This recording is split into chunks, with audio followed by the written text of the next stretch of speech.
Bonjour et bienvenue sur Medinvar.tv pour la mensuelle numéro 10. Au sommaire ce mois-ci, on va rencontrer un producteur de safran bio à Cotignac. On va découvrir le travail de Mathias et Sophie, un couple de potiers à Ops et à Salerne. Mais tout de suite, on va retrouver Michael Schneider de l'association Écosciences Provence qui nous parle du commerce engagé.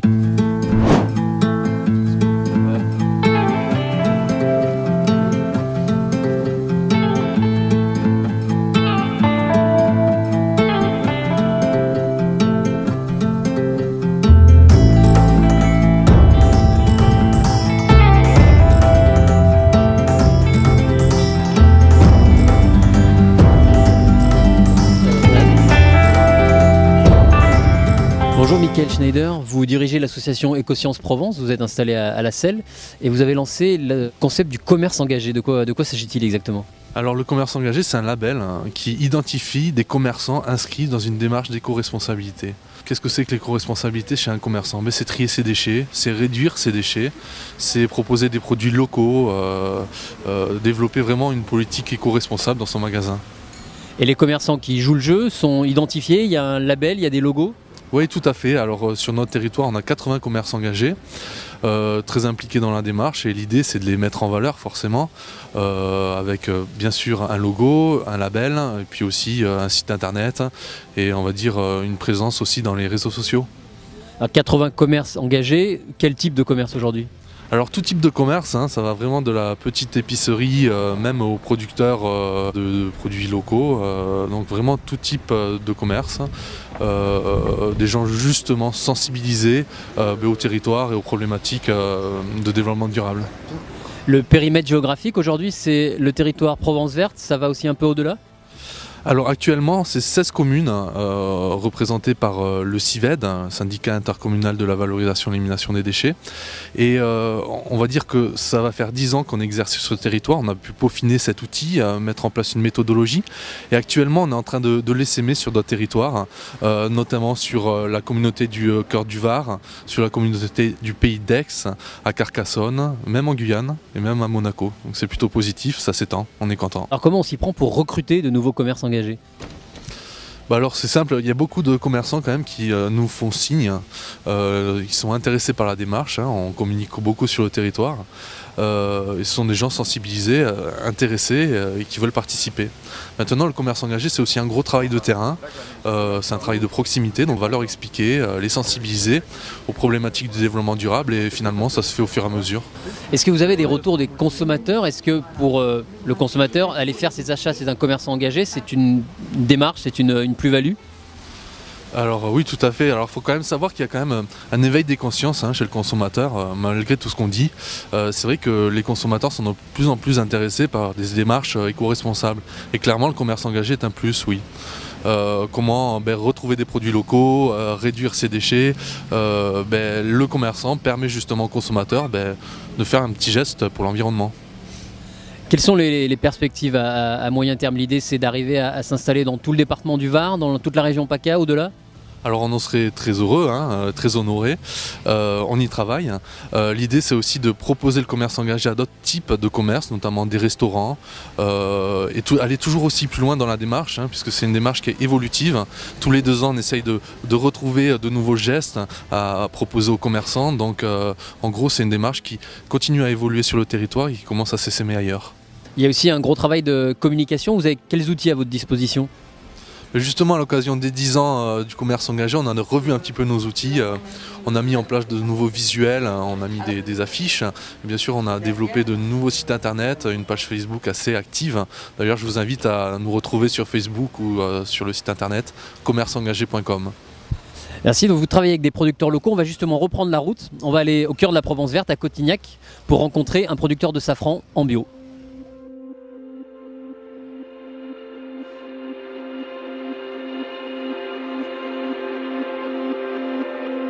Là, on se trouve donc dans un vallon qui a été cultivé il y a une centaine d'années, qui était complètement laissé en friche et que j'ai redécouvert il n'y a pas longtemps.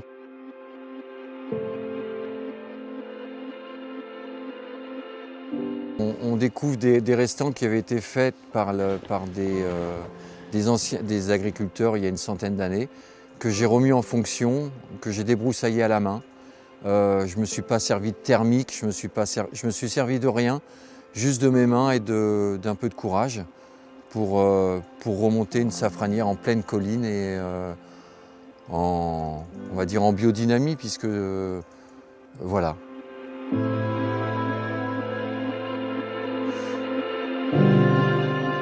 Le safran, il lui faut du soleil, il lui faut une différence hydrométrique importante entre le jour et la nuit. Et en Provence, on a ça. On a des terres drainantes, donc comme ici, rocailleuses et calcaires et drainantes. Et en plus, on a beaucoup de soleil et on a beaucoup d'amplitude thermique entre le jour et la nuit. Alors en fait, ce qui fait la spécificité un petit peu de ce safran, c'est que vraiment ça pousse dans le romarin, dans les immortelles, et ça lui donne vraiment un goût particulier à ce safran. Alors en fait, ce qui est un petit peu compliqué, c'est l'émontage qui prend énormément de temps. La cueillette ne prend pas beaucoup de temps, c'est 2-3 heures par jour. Par contre, l'émondage prend du temps, parce qu'il faut retirer les stigmates de la fleur assez rapidement. On a 24 heures pour avoir un safran de qualité, donc c'est un peu compliqué.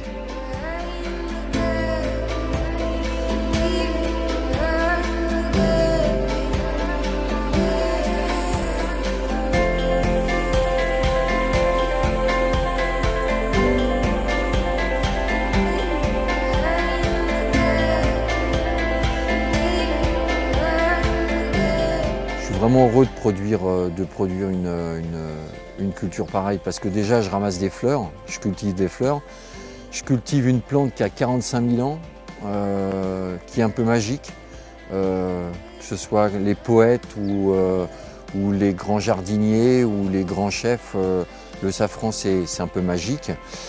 Et puis même si c'est difficile, même si la terre est basse, le produit est agréable, il sent bon. On cueille des fleurs, après on est à la maison, on réunit des gens, on émonde, on discute. Enfin, moi je ferais pas un autre métier maintenant, quoi. Pour moi c'est peut-être le plus beau métier du monde, voilà, en rapport avec la nature, avec le sol, avec tout, quoi, avec tout ce qui me correspond en fait.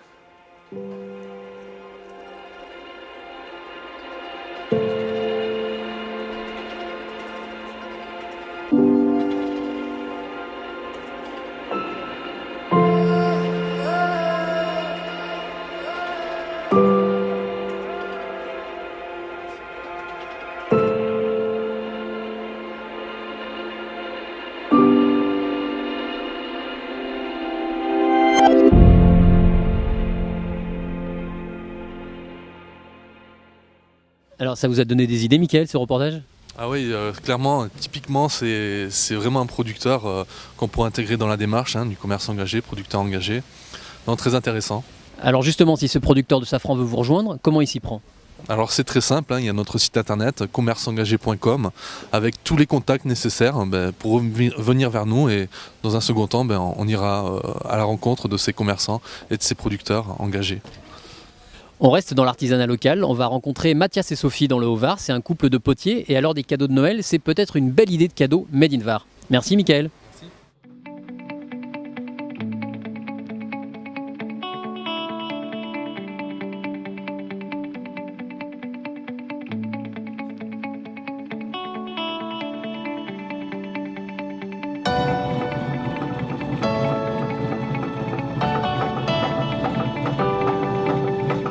C'est l'histoire de notre vie à tous les deux, à Sophie et à moi.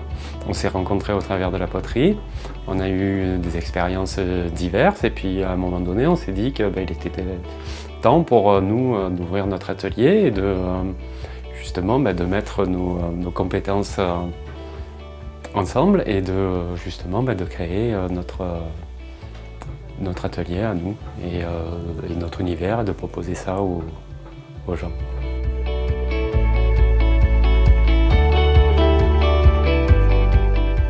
par mon expérience vécue, j'ai travaillé dans différents ateliers, des cités de la céramique, comme Aubagne par exemple, mais où il n'existe plus de terre locale. Et à Salerne, on a la chance de pouvoir encore travailler la terre du cru. Donc pour moi, c'est quand même quelque chose d'assez important. C'est ça, je trouve qu'on renoue avec les traditions du passé, dans le sens où avant, les potiers s'installaient où il y avait de la terre, mais depuis que le transport existe, maintenant c'est la terre qui va là où les potiers s'installent. J'ai commencé par hasard, parce que je voulais faire quelque chose de manuel, et donc je cherchais dans la région. J'étais à Draguignan à l'époque. Quelque chose pour le lycée qui pourrait être manuel, dans les métiers manuels. Et donc il y avait la couture, la céramique, et j'ai préféré l'école où ils faisaient la céramique. Donc j'ai commencé comme ça, tout à fait par hasard.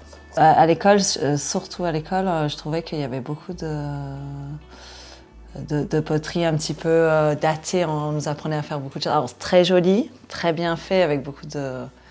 C'est très beau, hein, tout ce qui est moustier et tout ça. Mais je sentais qu'il y avait quelque chose à faire, quoi, quelque chose à rajeunir un petit peu. Donc, du coup, la couleur, c'était le mieux pour la Provence.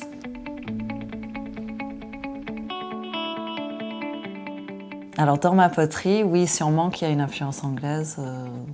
C'est pas exprès, mais forcément, il y a des choses qu'on retrouve en fait dans la poterie qui sont assez anglaises. Oui. Comme quoi? Comme sûrement une façon de dessiner, par exemple. Moi, je suis partie de l'Angleterre quand j'avais 12 ans. Et c'est vrai que les dessins que je fais ont évolué, mais il y a toute une partie de moi, je pense, qui est restée un peu sur place. Et donc, du coup, forcément, ça a évolué, mais c'est resté un petit peu là-bas aussi, en Angleterre. On a la chance d'être entre la mer et le canyon du Verdon, donc ce qui attire énormément de tourisme. Et nous, c'est vrai que notre activité est quand même extrêmement liée au tourisme. Donc il y a des périodes d'activité intense, le printemps et l'été, et après des périodes plus creuses comme l'automne et l'hiver, où justement on en profite pour se ressourcer et préparer la saison suivante et passer à la fabrication.